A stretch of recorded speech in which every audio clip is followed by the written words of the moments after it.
Morning mga guys. Ipapakita ko sa inyo yung pader na natumba kahapon. Mabuti nga araw ng linggo, walang pasok, walang mga estudyante.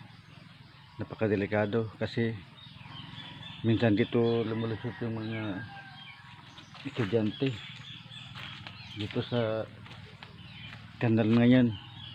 Pero ngayon hindi naman daan dahil ito yung pader na tumba. Pader na tumba mga guys. Tara, ipapasar ko doon sa pader na tumba na napakadelikado sa mga bata.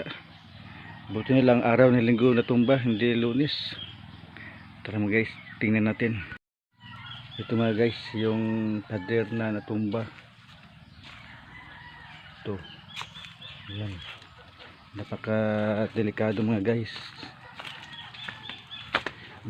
Diyan pa naman dumadaan yung mga estudyante. Diyan dumadaan mga estudyante. Buti na lang araw ng linggo natumba. Yan. Natumba. Buti na lang guys. Araw ng linggo natumba, hindi araw ng Lunes. Kasi napakadelikado mga guys. Napakadelikado kung araw ng Lunes natumba. Daanan pa naman to dito. Yan. Tumba mga pader. Yung mga barbed wire sa babaw ng pader. Yan, tumba. May pang wire na yung kuryente. Hindi tayo nalapit dun, baka may ground.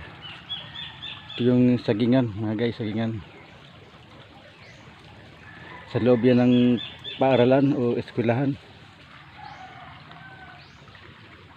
Salamat sa Diyos at araw ng linggo nangyari ang pagtumba ng pader.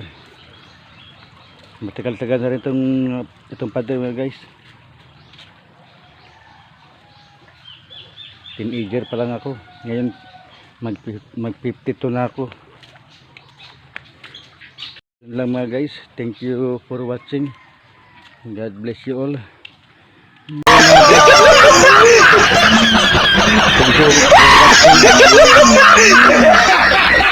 Thank you.